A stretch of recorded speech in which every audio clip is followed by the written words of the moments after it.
ENC എഡ്യൂമേറ്റിന്റെ accountancy ക്ലാസ്സിലേക്ക് നിങ്ങൾ എല്ലാവരും സ്നേഹപൂർവ്വം സ്വാഗതം ചെയ്യുന്നു. നമുക്ക് അടുത്ത് നോക്കാം what are the parts of journal. ജേണലിന്റെ ഭാഗങ്ങൾ എന്തൊക്കെയാണ് നമുക്ക് മനസ്സിലാക്കാൻ സാധിക്കും. നിങ്ങൾക്ക് ഒന്നുകൂടെ ഉറപ്പിക്കാൻ വേണ്ടി ഉറപ്പിച്ചേക്കുക. നമ്മളൊരു ജേണൽ എൻട്രി എഴുതുമ്പോൾ ഇതെല്ലാം ഉണ്ടാവണം. ജേണൽ എൻട്രി തയ്യാറാക്കുമ്പോൾ അല്ലെങ്കിൽ ജേണൽ തയ്യാറാക്കുമ്പോൾ ഇതെല്ലാം ഉണ്ടാകണം. എന്തൊക്കെ ഉണ്ടായിരിക്കണം?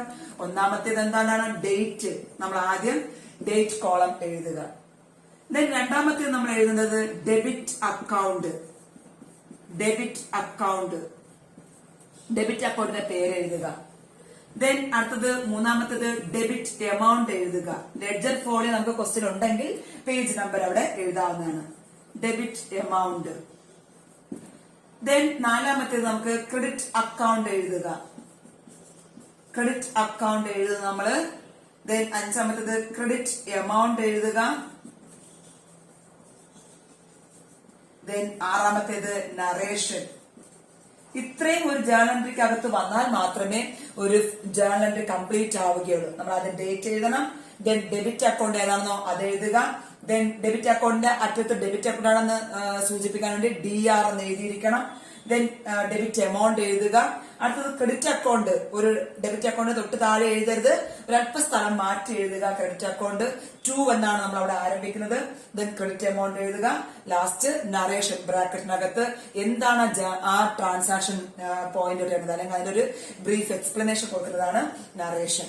ഇത്രയും ഉണ്ടാവണം ഒരു ജേണൽ എൻട്രിക്ക് അകത്ത്. ഓക്കെ, നമുക്ക് അടുത്ത് പോകാം. കുറെ ക്വസ്റ്റ്യൻസ് നമുക്ക് വർക്ക്ഔട്ട് ചെയ്താൽ നിങ്ങൾക്ക് ഏകദേശം മനസ്സിലാക്കാൻ സാധിക്കും എങ്ങനെയാണ് ജേണൽ എൻട്രി തയ്യാറാക്കാനായിട്ട് സാധിക്കുക. ഓക്കെ,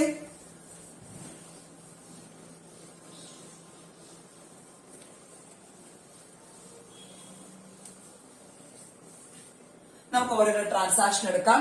ഓരോ ട്രാൻസാക്ഷൻ എടുത്തതിന് ശേഷം ജേണൽ എൻട്രി തയ്യാറാക്കാനായിട്ട് ശ്രമിക്കാം. നമുക്ക് ആദ്യം വരച്ചിട്ടേക്കാം എങ്ങനെയാണ് ഒരു സ്ഥാപനത്തിലെ ജേണൽ എൻട്രി. ബുക്സ് ഓഫ് അക്കൗണ്ട്സിന്റെ പ്രൈമറി ബുക്കാണ്. Date, particulars, ledger folio, debit amount, credit amount. ഇത് ഇത്രയുമാണ് നമ്മുടെ ജേണലിന്റെ പാർട്സ് പറഞ്ഞത്. നമ്മുടെ ഫോർമാറ്റ് ആദ്യം നമ്മൾ ഡേറ്റ് എഴുതുക, particulars, ledger folio, debit amount, credit amount. ഓരോ ട്രാൻസാക്ഷൻ നിങ്ങൾക്ക് പെട്ടെന്ന് മനസ്സിലാക്കാൻ വേണ്ടി 5-6 ട്രാൻസാക്ഷൻ ചെയ്യാൻ നിങ്ങൾ കൂടുതൽ ക്വസ്റ്റ്യൻസ് നിങ്ങൾ വർക്ക്ഔട്ട് ചെയ്യുക. ഓക്കെ, നമുക്ക് ആദ്യം തന്നെ ഏത് ട്രാൻസാക്ഷൻ എഴുതാം? എപ്പോഴും ബിസിനസ് സ്ഥാപനത്തിൽ വരുന്നതാണ് സ്റ്റാർട്ടഡ് ബിസിനസ് വിത്ത് ക്യാഷ്. ഞാൻ അത് നേരത്തെ എക്സാമ്പിൾ പറഞ്ഞു തന്നു. സ്റ്റാർട്ടഡ് ഒന്നാമത്തെ ട്രാൻസാക്ഷൻ നമുക്ക് ഡേറ്റ് വേണം 1/1/2020. Started business with cash. Business with cash. ഇവിടെ നമുക്ക് ജേണൽ ബിസിനസ് വിത്ത് ക്യാഷ് ₹20,000. 20,000 രൂപ കൊടുത്ത് നമ്മൾ ബിസിനസ് ആരംഭിച്ചു. ഓക്കെ, നമുക്ക് കഴിഞ്ഞ നേരത്തെ നമ്മൾ ഫോർമാറ്റിൽ പറഞ്ഞപ്പോ എക്സാമ്പിൾ വന്നപ്പോ നിങ്ങൾക്ക് മനസ്സിലായിട്ടുണ്ടാവും. സ്റ്റാർട്ടഡ് ബിസിനസ് വിത്ത് ക്യാഷിന് നമുക്ക് 2 അക്കൗണ്ട് വരുന്നുണ്ട്. ക്യാപിറ്റൽ വന്നു, ബിസിനസ് ആരംഭിക്കുമ്പോൾ ബിസിനസ്സിലേക്ക് ക്യാപിറ്റൽ വന്നു, ക്യാഷ് വന്നു. ക്യാഷ് എന്ന അസറ്റ് കൂടി, ക്യാപിറ്റൽ എന്ത് കൂടുകയും ചെയ്തു. ഇപ്പൊ ഡേറ്റ് എഴുതുക 1/1/2020. ഡെബിറ്റ് അക്കൗണ്ട് ക്യാഷ് അക്കൗണ്ട് ആണ്. ക്യാഷ് അക്കൗണ്ട് ഡെബിറ്റ് എന്ന് സൂചിപ്പിക്കാൻ DR എഴുതി. 2 ഒരു അല്പസ്ഥലം മാറ്റി നമ്മൾ 2 എഴുതി. Capital account. എമൗണ്ട് ഇവിടെ ലെഡ്ജർ ഫോളിയോ പേജ് നമ്പർ ഒക്കെ ഉണ്ടെങ്കിൽ നമുക്ക് അത് എഴുതാം. ഇവിടെ പേജ് നമ്പർ ഇല്ല. Debit amount 20,000, credit amount 20,000. നമുക്ക് നറേഷൻ വേണം. സ്റ്റാർട്ടഡ്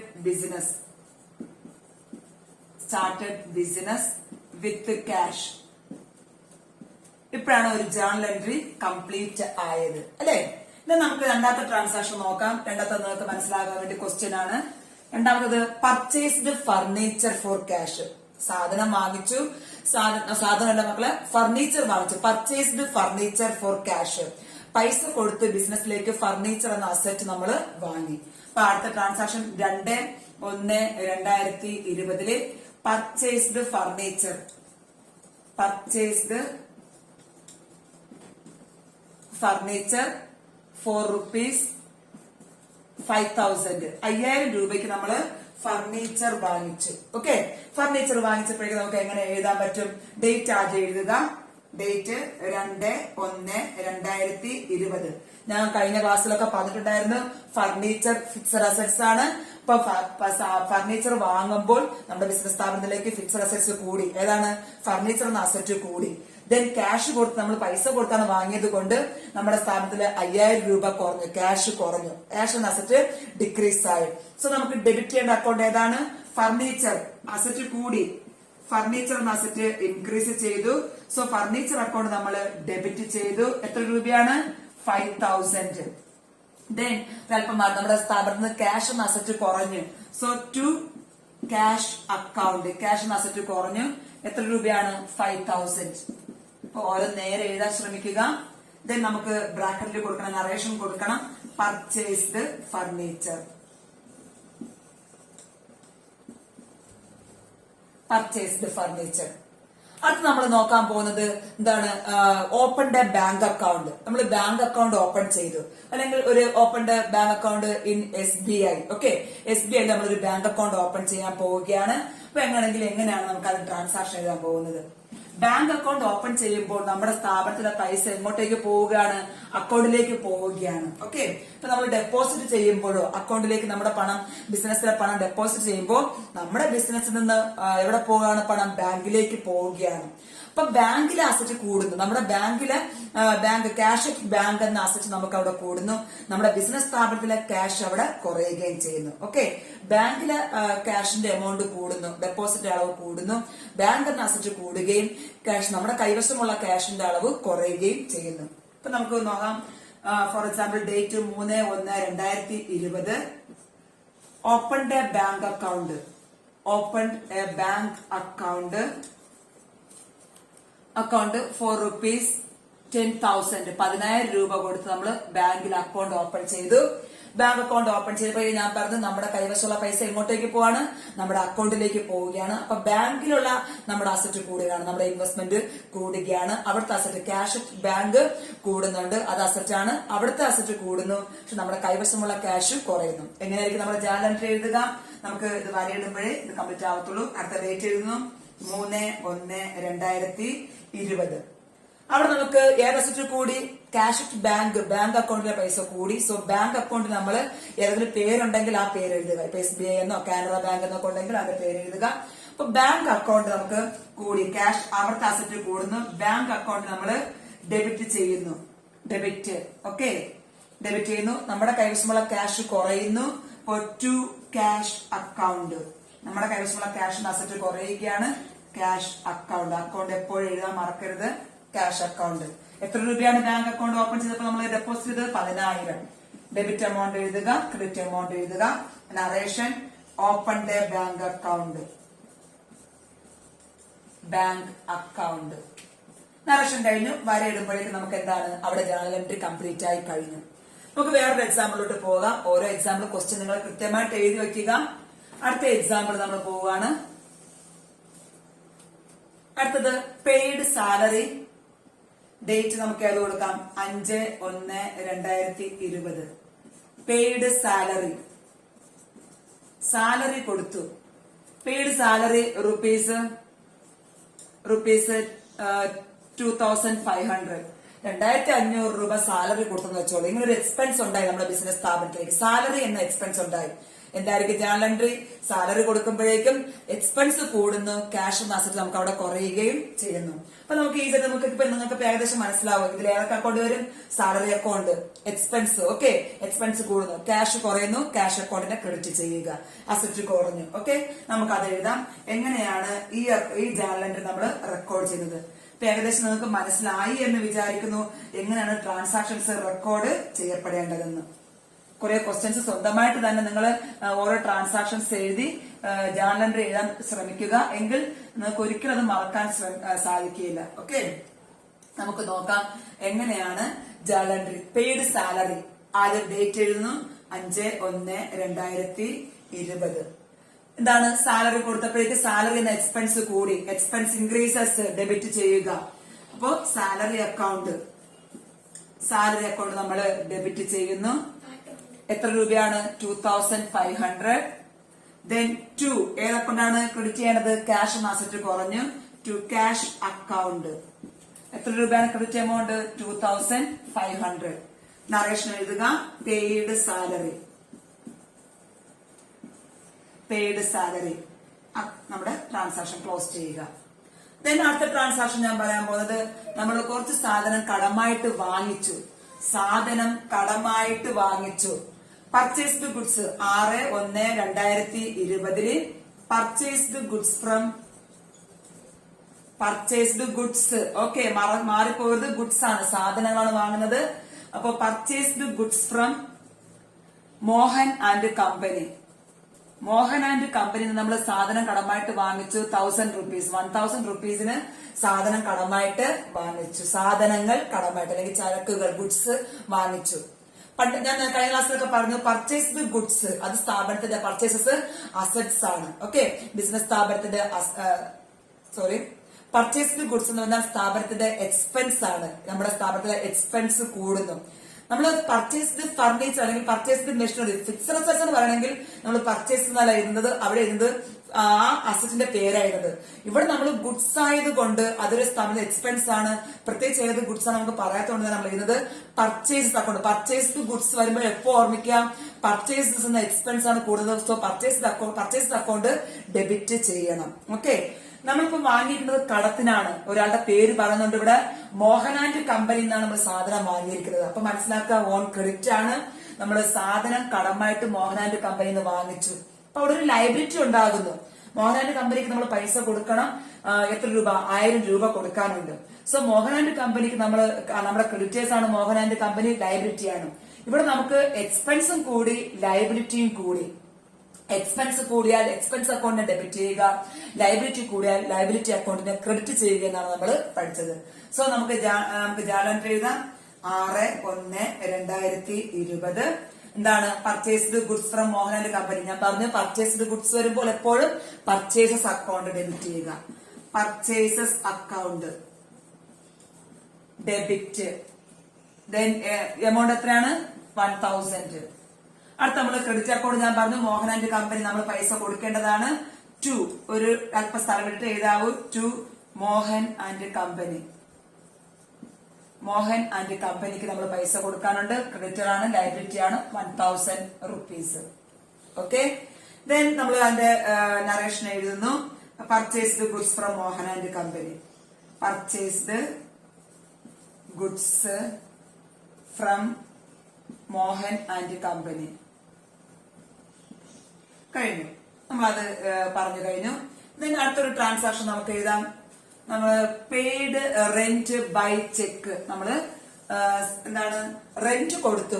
എന്താണ് കൊടുത്തത്? പകരം ക്യാഷ് പോകുന്നില്ല, നമ്മുടെ അക്കൗണ്ടിൽ നിന്ന് പൈസ. നമ്മൾ ചെക്കാണ് കൊടുത്തത്. നോക്കിയോളൂ, ട്രാൻസാക്ഷന്റെ ഡേറ്റ് 7/1/2020 ആണെന്ന് വിചാരിച്ചോളൂ. Paid rent by cheque. നമ്മൾ ക്യാഷ് കൊടുക്കുന്നില്ല, പകരം വാടക കൊടുത്തപ്പോ എന്താ കൊടുത്തത്? ചെക്കാണ് കൊടുത്തത്. അപ്പൊ ചെക്ക് കൊടുത്തപ്പോഴേക്കും നമുക്ക് എന്ത് വന്നു? 2000 rupees ആണെന്ന് വെച്ചോളൂ. ₹2000, 2000 രൂപ വാടക കൊടുത്തു. പക്ഷെ നമ്മുടെ കയ്യിൽ നിന്ന് ക്യാഷ് പോയോ? ഇല്ല. പക്ഷെ എവിടുത്തെ അസറ്റ് കുറയുന്നു? ബാങ്കിൽ കിടക്കുന്ന പൈസ, നമ്മുടെ അക്കൗണ്ടിൽ കിടക്കുന്ന പൈസ കുറയും. കാരണം നമ്മൾ ചെക്കാണ് കൊടുത്തത്.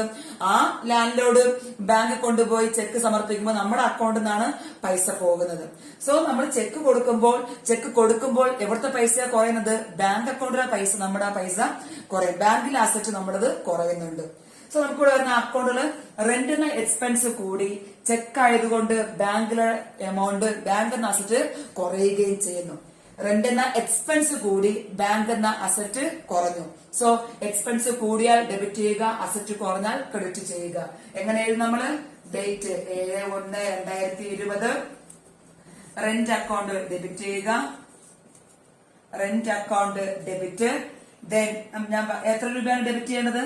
2000 rupees. Then bank account, to bank account. എത്ര രൂപയാണ് ബാങ്കിൽ നിന്ന് പോവുക? 2000 രൂപ അവിടെ കുറയുന്നു. ദെൻ നറേഷൻ എഴുതുക. Paid rent by cheque. Okay, ചെക്കാണ്, നമ്മുടെ കൈവശമുള്ള ക്യാഷ് കൊടുക്കുന്നില്ല. ചെക്ക്, ബാങ്കിലെ പൈസ പോകുന്നത്. പെയ്ഡ് റെന്റ് ബൈ ചെക്ക് നമ്മൾ എന്ത് ചെയ്യണം, അത് കംപ്ലീറ്റ് ആക്കാൻ വേണ്ടി വരയിട്ട് നമ്മൾ അതിനെ പൂർത്തിയാക്കുന്നു. നമ്മൾ ട്രാൻസാക്ഷൻസ് കംപ്ലീറ്റ് ആക്കി. ഒരു ട്രാൻസാക്ഷൻ നമുക്ക് നോക്കാം. ഏതാണ്?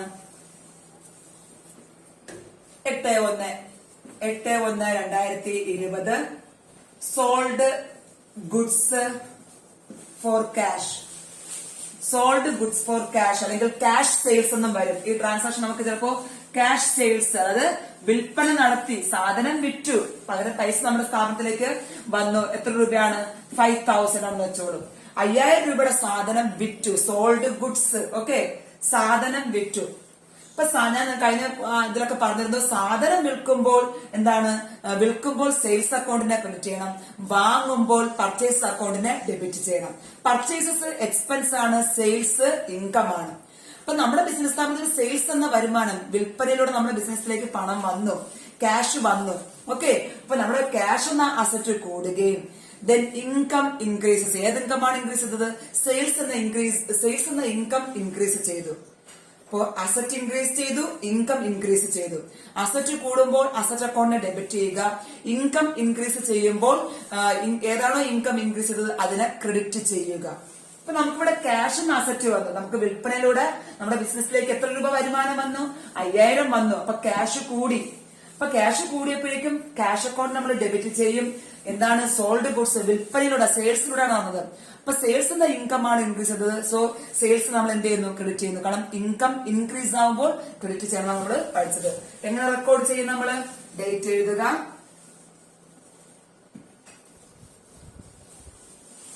റെക്കോർഡ് ചെയ്യുന്ന രീതി നമുക്ക് നോക്കാം.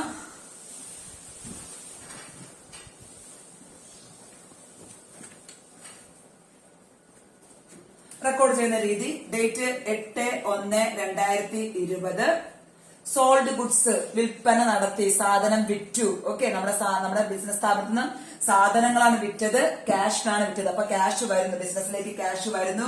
റിസീവിംഗ് ആസ്പെക്ട്, ക്യാഷ് എന്ന ആസ്പെക്ട് കൂടി. ക്യാഷ് അക്കൗണ്ട് നമ്മൾ ഡെബിറ്റ് ചെയ്യുന്നു. എത്ര രൂപയാണ് ബിസിനസ് സ്ഥാപനത്തിലേക്ക് വന്നത്? 5,000 റുപ്പീസ് വന്നു. ദെൻ ഞാൻ പറഞ്ഞു 2. ഓക്കെ, 2 ക്രെഡിറ്റ് അക്കൗണ്ട് എഴുതുമ്പോൾ 2 എഴുതുക. സെയിൽസ് ആണ് അവിടെ നടന്നത്, ഇൻകം ഉണ്ടായി. സെയിൽസ് അക്കൗണ്ട് നമ്മൾ ക്രെഡിറ്റ് ചെയ്യുന്നു. സെയിൽസ് അക്കൗണ്ട് എത്ര രൂപയാണ്? 5,000 റുപ്പീസ്. നറേഷൻ എഴുതുക. ക്യാഷ് സെയിൽസ് എന്നോ സോൾഡ് ഗുഡ്സ് ഫോർ ക്യാഷ് എന്നോ നിങ്ങൾക്ക് അവിടെ എഴുതാവുന്നതാണ്. എന്നിട്ട് നമ്മൾ എന്ത് ചെയ്യുന്നു? ട്രാൻസാക്ഷൻ കംപ്ലീറ്റ് ആയെന്ന് നമ്മളിവിടെ വരയിടുന്നുണ്ട്. പർട്ടിക്കുലർ കോളത്തിൽ മാത്രം നമ്മൾ വരയിടുകയും ട്രാൻസാക്ഷൻ കംപ്ലീറ്റ് ആയെന്ന് കാണിക്കുകയും ചെയ്യുന്നു. അപ്പൊ ഇതേപോലെ നിങ്ങൾക്ക് കൂടുതൽ ട്രാൻസാക്ഷൻസ് ഞാൻ വേണമെങ്കിൽ ഡിസ്ക്രിപ്ഷൻ ബോക്സിൽ ഒരു ക്വസ്റ്റ്യൻ ഇട്ടേക്കാം. നിങ്ങൾ മാക്സിമം അത് കംപ്ലീറ്റ് ആക്കാനായിട്ട് ശ്രമിക്കുക. ഓക്കെ, നമ്മൾ ഇന്ന് പഠിച്ചത് എന്താണ് ജേണൽ, എന്താണ് ജേണൽ എൻട്രി, എന്താണ് ജേണലൈസിംഗ് എന്ന് നമ്മൾ പഠിച്ചു. ഫോർമാറ്റ് ഓഫ് ജേണൽ നമ്മൾ പറഞ്ഞു. ഓരോ ട്രാൻസാക്ഷൻ നമ്മൾ അനലൈസ് ചെയ്തതിനു ശേഷം ഡെബിറ്റ് അക്കൗണ്ട് ക്രെഡിറ്റ് അക്കൗണ്ട് മനസ്സിലാക്കി. ഡെബിറ്റ് അക്കൗണ്ട് എഴുതുന്ന രീതി, ക്രെഡിറ്റ് അക്കൗണ്ട് എഴുതുന്ന രീതി, എമൗണ്ട് ഒക്കെ മനസ്സിലായെന്ന് വിചാരിക്കുന്നു. മുഴുവനും നമ്മൾ ക്ലാസ് മുഴുവൻ കണ്ടാൽ മാത്രമേ നിങ്ങൾക്ക് ഇത് മനസ്സിലാവുകയുള്ളൂ. ഓക്കെ, ദെൻ അടുത്ത ക്ലാസ് നമുക്ക് വീണ്ടും കാണാം. അതുവരെ എല്ലാവർക്കും നല്ലൊരു ദിവസം നേരുന്നു. നന്ദി.